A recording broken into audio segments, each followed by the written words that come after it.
partir do versículo 12.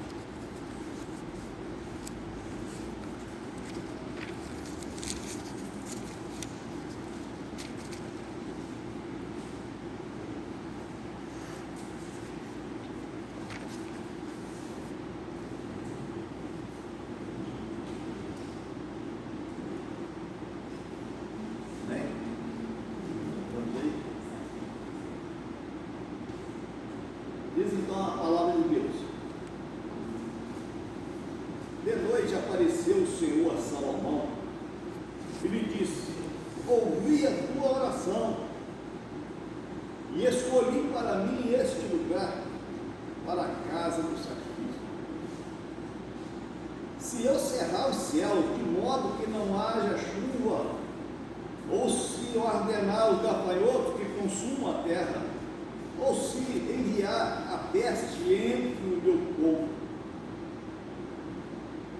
Mas se o meu povo, que se chama pelo meu nome, se humilhar e orar, e me buscar e se converter dos seus maus caminhos, então eu ouvirei dos céus, perdoarei os seus pecados e sararei a sua terra. Estarão abertos os meus olhos e atentos os meus ouvidos à oração que fizerem neste lugar. Porque escolhi e santifiquei esta casa para que nela esteja o meu nome perpetuamente. Nela estarão fixos os meus olhos e o meu coração todos os dias.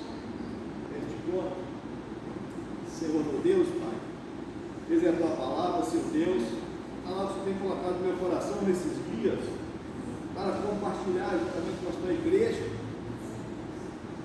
para que através dessa palavra nós venhamos ser despertados, para que nós não vivemos num certo comodismo, mas que a gente possa atentar para a tua palavra e saber que o Senhor é um Deus que cuida em todo o tempo. O Senhor Ele está atento às nossas súplicas, às nossas necessidades. Então, que nesta manhã, através dessa palavra, o Senhor possa falar aos nossos corações, da forma em nome de Jesus. Amém?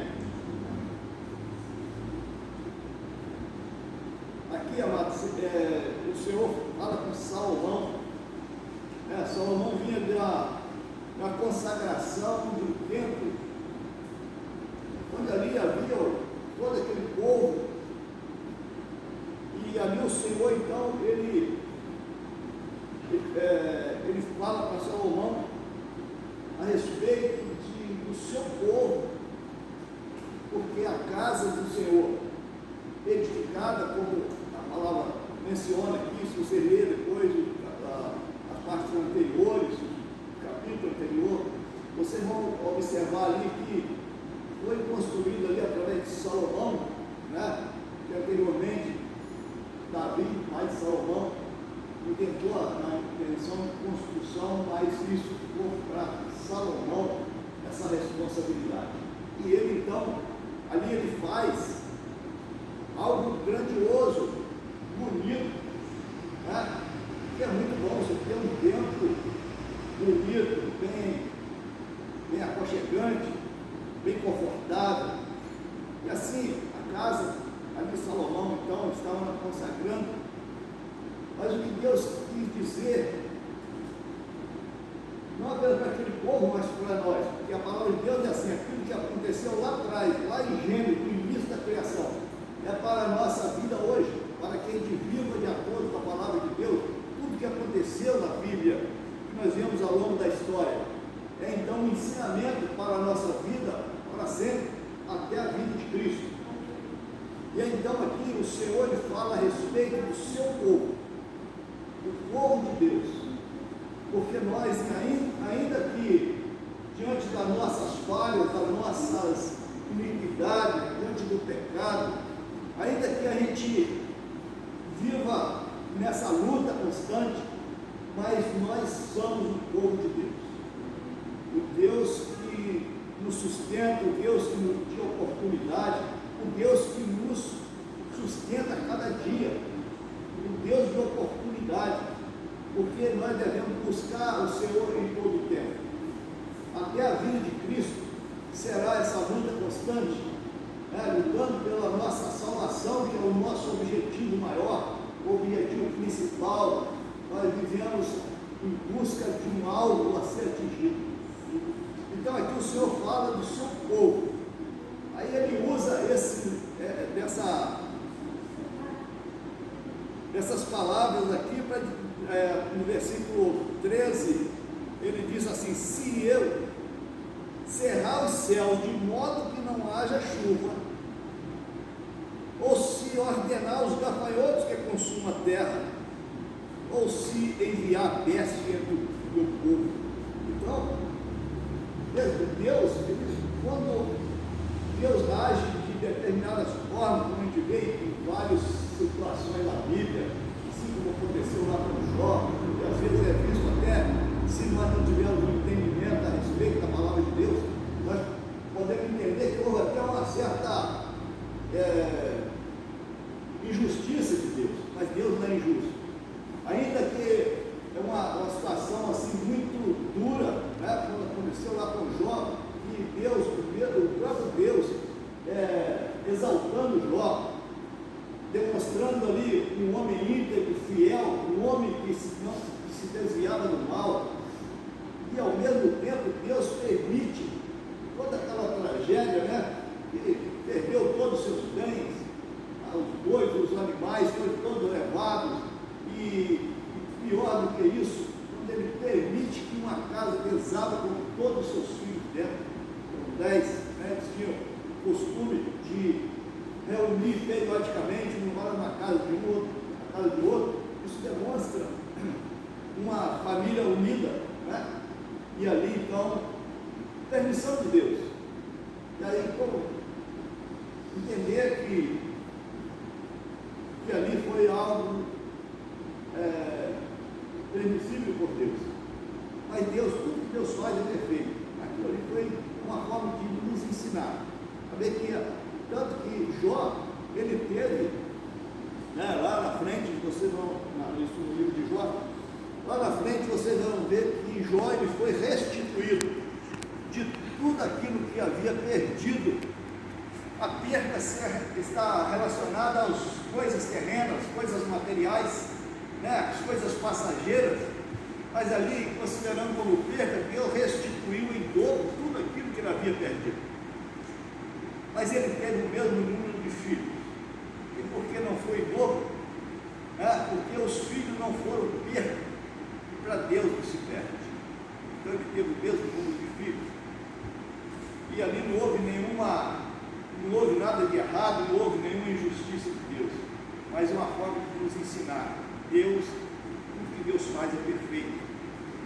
E assim então, aqui nessa passagem, quando mostra Deus falando a respeito que se ele enviar aqui, ele cerrar os céus, que não haja chuva, imagina que o caos que seria na terra sem o alimento, porque sem a chuva, naturalmente, isso ia ser extinto, a questão da alimentação, da vegetação, e por isso Deus, então, ele mostra: se eu cerrar os céus e não haja chuva, ou ordenar os gafanhotos que consumam a terra, é exemplo disso lá uma das pragas, lá no Egito, quando o faraó resistia em libertar o seu povo, o povo de Israel.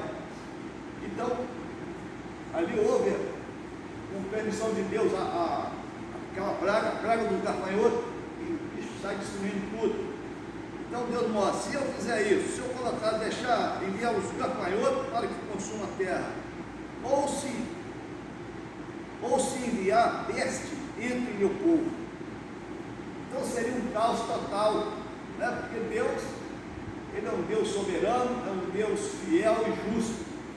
E aqui então, o que Deus requer de nós, para que nós possamos manter firme na presença de Deus, receber do Senhor, assim, as bênçãos, ser agraciado por Deus, porque, amados, às vezes se fala assim: não, eu já coloquei na mão de Deus, eu já pedi a Deus, e estou esperando no Senhor.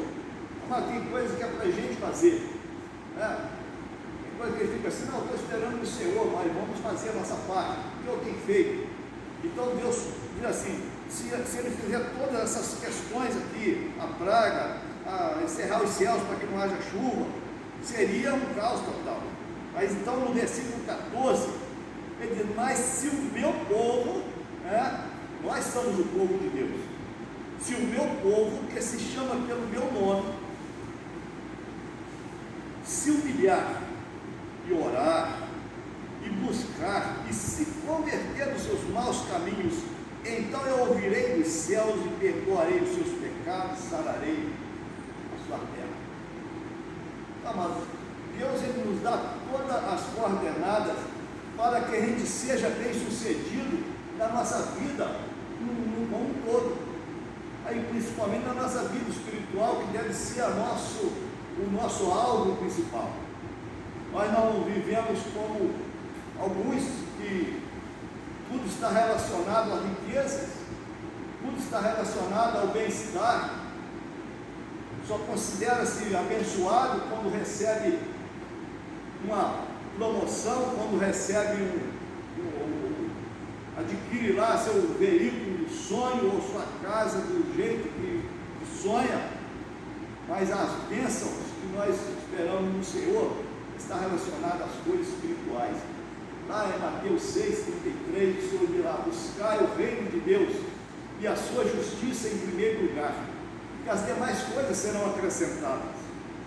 Mas quando nós vivemos a palavra de Deus, nós damos prioridade ao reino de Deus. Deus nos surpreende. Chega um determinado tempo da nossa vida, que é olharmos para trás, nós olhamos para observar quem eu era, de onde eu vim, e observar o quanto Deus tem feito, e sempre com reconhecimento e agradecimento a Deus por tudo. A palavra do Senhor diz, em tudo dai graças, e às vezes se espera receber aquilo que eu vejo em relação às coisas materiais, e só assim eu posso agradecer a Deus, ainda que nas adversidades, ainda nos momentos difíceis, que nós sejamos um povo que agradece e glorifica a Deus em todo tempo, porque nem sempre aquilo que queremos é o melhor para nós.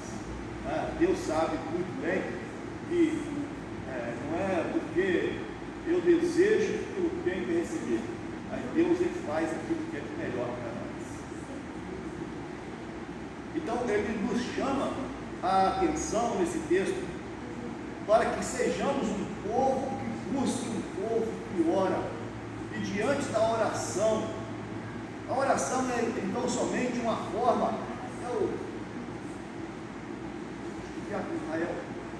a oração então é uma forma, o Edinho também falou sobre isso, que a oração é uma conversa com Deus, assim como nós temos a liberdade de conversar com uma pessoa, conversar com a outra, que nós possamos ter essa conversa com Deus, uma conversa de pai e filho. Então quando nós colocamos assim, nós chegamos para Deus com um coração quebrantado, não como quem exige, mas sim um coração contrito, e colocar diante de Deus, apresentando ao Senhor as nossas necessidades. Deus ele é fiel e justo, e Deus, conforme ele diz aqui nos versículos à frente, a partir do versículo 15, aí já entra as promessas de Deus. Estarão abertos os meus olhos, diante conforme lemos aqui agora há pouco, se o meu povo orar e se converter os seus maus caminhos, eu ouvirei dos céus, perdoarei seus pecados, sararei a terra. Então no versículo 15 diz assim, estarão abertos os meus olhos e atentos os meus ouvidos à oração que fizer neste lugar. E às vezes, porque as coisas às vezes não acontecem da forma que nós desejamos, mas eu já pedi a Deus e ainda isso não aconteceu, porque Deus tem o seu tempo. O tempo de Deus não é como o nosso. As promessas de Deus não tem que se cumprir hoje, até amanhã talvez, mas promessas de Deus pode levar tempo, mas Deus não falha. A promessa de Deus fez a Abraão em relação ao seu filho. Trouxe 25 anos para se cumprir. Mas nem assim, ele virou as costas ou se desistiu de servir a Deus. Né? A promessa ainda não foi cumprida, mas se Deus prometeu, Ele vai cumprir. Então nós precisamos apenas fazer a nossa parte. Então ele disse: os meus olhos estão abertos, meus ouvidos estão atentos à oração que fizer neste lugar. Então, quando nós oramos a Deus com o nosso coração contrito, não as palavras apenas da boca para fora, porque se torna muito vago quando nós falamos apenas o falar que crê muito em Deus, que tem muita fé. Mas, amado, isso sim é necessário, mas isso tem que ser algo real em nossa vida.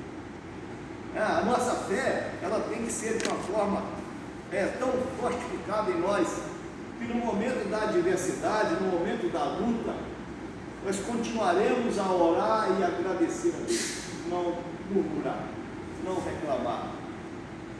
Não reclame, não murmure.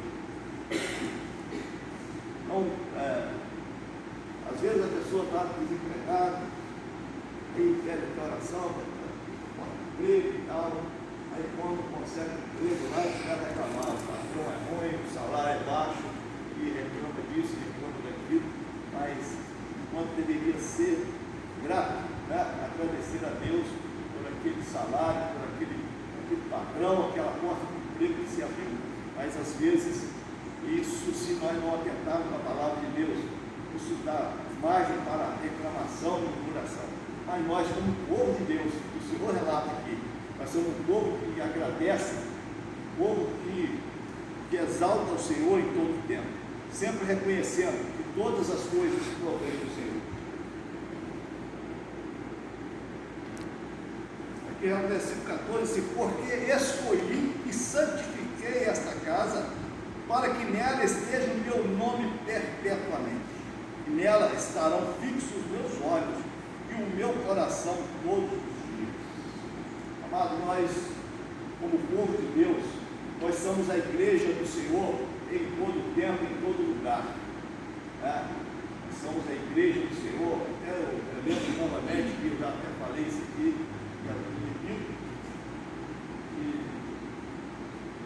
sobre a igreja, que muitas vezes aqui no tempo estão às vezes com a porta fechada, daqui a pouco, nós vamos fechar as portas, vamos sair, mas que nós, como igreja do Senhor, seremos a igreja de Deus, de portas abertas em todo o tempo, onde quer que a gente esteja, e nós possamos ser esse instrumento de Deus na divulgação da tua palavra em qualquer lugar, por onde quer que estejamos. Às vezes, uma conversa formal com alguém, ali surge a oportunidade que nós não devemos desperdiçar. Igreja do Senhor, igreja de portas abertas. Né? E nós somos o templo do Espírito Santo, nós somos a morada do Senhor. Então, que nós sejamos essa igreja, sejamos esse templo, que o Espírito Santo possa se habitar em nosso coração. Amém, irmãos?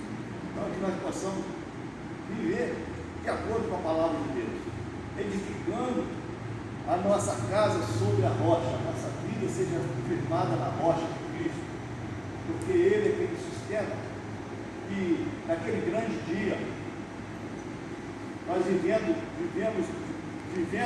em conformidade com a palavra de Deus, como um povo de Deus e santos, naquele grande dia, ouviremos do Senhor: entrai para o gozo eterno com você. Essa é a nossa expectativa, é o nosso objetivo, é o nosso alvo a ser atingido. Nós possamos firmar na palavra de Deus, vivendo de acordo com aquilo que o Senhor tem para cada um de nós. Amém? Seja um povo que busque a Deus em todo o tempo. Porque aqui o Senhor, Ele relembra para nós: se o meu povo, que se chama pelo meu nome, se humilhar, orar e buscar, e se converter dos seus maus caminhos, então eu ouvirei dos céus, perdoarei os seus pecados casa e sararei a sua terra. Deus não exige de nós algo que não está ao nosso alcance, algo que nós não podemos. Deus requer de nós apenas a obediência e o envolvimento de Deus. Amém, irmão? Vamos dobrar o nosso joelho, vamos ter aqui um período de oração, tá bom? Você pode dobrar seu joelho.